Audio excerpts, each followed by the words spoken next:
Alright, in about the past 2 weeks or so, I've really been diving in and testing out the Google Pixel 7. And in that time, I've been so impressed with what it can do that I officially declare it the best value phone of 2022. A device that started strong and kept getting better with updates. A device that already launched at an amazing price, but is now even cheaper. So here's everything you need to know and why, if you're on a bit of a tighter budget, this is the phone to get. So you probably know that in terms of price, phones are roughly divided into three categories. There's the flagships, which are a company's top tier devices that have the best of the best in terms of screen, cameras, battery performance, basically everything. Nowadays these cost upwards of $1,000 as they just keep getting more advanced. And then there are budget phones, which are devices under the rough price bracket of $300 or so, and these devices work, they can do a lot of what you want, but you definitely feel how they cut costs with the cheap build quality, slow performance, and garbage cameras most of the time. But in between these two are mid-tier devices, around the $500 to $600 price point, and these phones cut corners in less obvious ways. They may have a slightly worse camera system, maybe a bit less performance, not as advanced software features,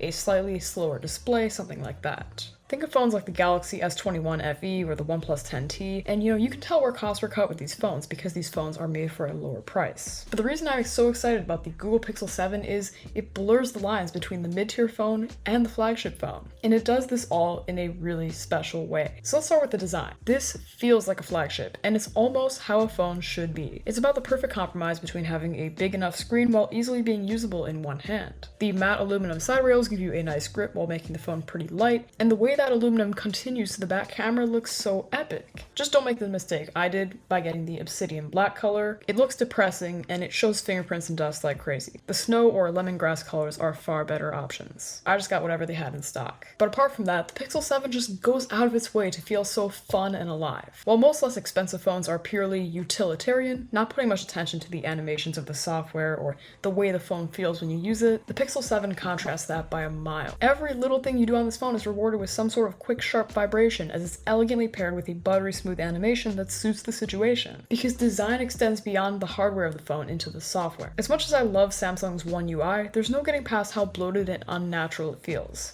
Google's Pixel software is just so polished and precise and beautiful, and it adds to the whole phone just being this no-brainer go-to. But next up is the screen. Most cheaper screens suck, but this one doesn't. It's crystal clear with vibrant colors, a peak brightness of 1400 nits so it's clearly visible anywhere, and we're not even close to being done. You get a slightly taller than normal 20:9 aspect ratio so you can fit more on the screen without having to scroll as much. The crispy 1080p Full HD Plus resolution keeps your stuff looking sharp, and the fluid 90Hz refresh rate makes it feel so responsive.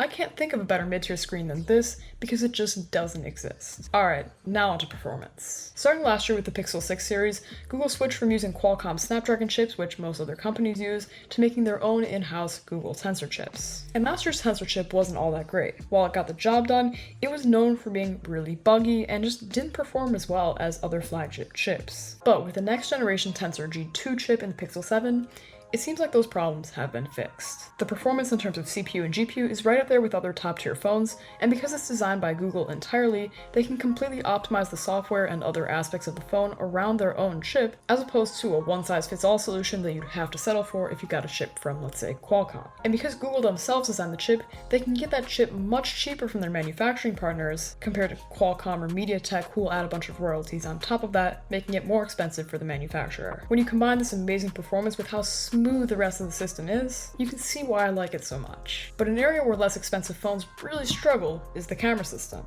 but definitely not here. Google Pixels have always been known for their excellent cameras, but the Pixel 7 takes that even further. Most $500 to $600 phones have decent camera systems. They'll give you good camera hardware with large sensors and even some cool software features sometimes. But see, it's just that. They're often let down by that software because it's just not as advanced. Why would a company who's making a cheaper phone put all these resources into building super sophisticated software for it when it might not sell as well and they're not making as much money off of it? That's why all the cool software stuff is usually reserved only for flagship phones. But with the Google Pixel 7 being a part of Google's flagship series, it gets the same software. They use the software to make the most out of their already really good camera hardware, a 50 megapixel main sensor and a 12 megapixel ultra-wide camera, and combines it with that amazing software, allowing you to get the most out of your shots with excellent vibrant colors and amazing sharpness and detail. But what makes it more fun are some of these cool camera features. For example, Action Pan lets you follow a subject when you snap a photo to make sure it never gets slightly out of frame. Or this photosphere that's basically a panorama on steroids. I've almost had too much fun with it. Video quality is also quite amazing. Just look at this for proof.